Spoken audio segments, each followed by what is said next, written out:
And let's keep our focus on Europe now as U.S. Treasury Secretary Tim Geithner meets today with British Prime Minister Gordon Brown and also Chancellor of the Exchequer Alistair Darling. It is all part of his trip to Europe and also the Middle East. Geithner and Darling are having an off-camera briefing right now with reporters in London, so I want to bring in Stuart Eizenstat. He served as Deputy Treasury Secretary and Under-Secretary of State in the Clinton administration, and now he's a partner at Covington and Burling, and he joins us from our Washington newsroom. And Mr. Eizenstat, thanks so much for being with us. Thank you very much. Tell us, what do you think that Geithner is going to have to get across on his Mideast trip? Well, I think he wants to get across three important messages. The first is that as the Gulf states and China are looking at the very large U.S. deficit and the huge amount of debt that we have to have purchased, that purchase of debt is a safe investment for the Gulf states, for Saudi Arabia, for China and others, meaning that the U.S. is going to be able to repay it, that we're going to have a recovery. Second, that we're open for investment from the big sovereign wealth funds in the Gulf states and Saudi Arabia. After the Dubai port fiasco, where there was congressional pressure to block that transaction, Tim will want to stress the fact that we're open for that kind of investment because it's very important to recycle those dollars back into the United States and create jobs here. And third, that he wants to convince the Gulf states and the Saudis to continue to trade oil in dollars and not in euros or other currencies, so that the U.S. dollar continues to have its reserve status. Well, among those three topics and those three issues, how successful do you think the Treasury Secretary is going to be in accomplishing those? I believe he will be successful because it's in the interest of the Gulf states and the Saudis to cooperate with the United States, to demonstrate that it has confidence in the dollar. And there, frankly, aren't that many other safer places to invest in the world than in the United States. They've got a tremendous surplus, trillions of dollars. These sovereign wealth funds have somewhere in the neighborhood of $2.5 trillion. They have to put that money somewhere.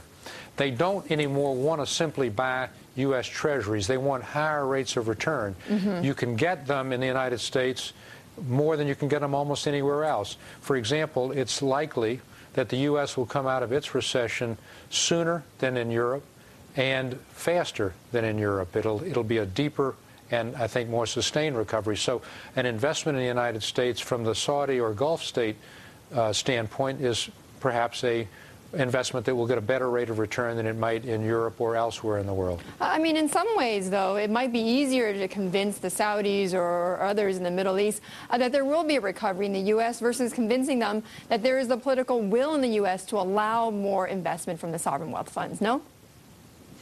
Yes, but I think the congressional attitude has also changed. I think they realized that they overreacted in effect, blocking the Dubai port deal, and that sent a negative signal. Foreign investment in the United States is absolutely critical. Now, for sure, some of it touches on national security, but most of it doesn't.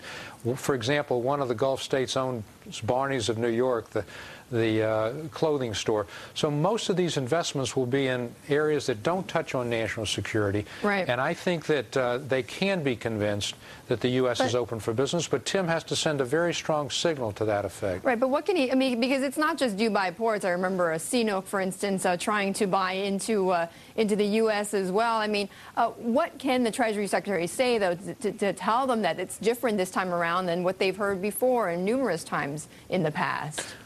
I think he can say that the United States has learned its lesson, that in a time of genuine global economic crisis, that the U.S. recognizes that it can't have a stop sign up for foreign investment, and that those were problems in the past, but they're problems which are in the past. And we recognize now, as part of a world leadership, globalized economy, that we have to accept those kinds of investments and that we're open to them. Again, there'll be certain areas that are very sensitive for national security, but most will be open and should be open.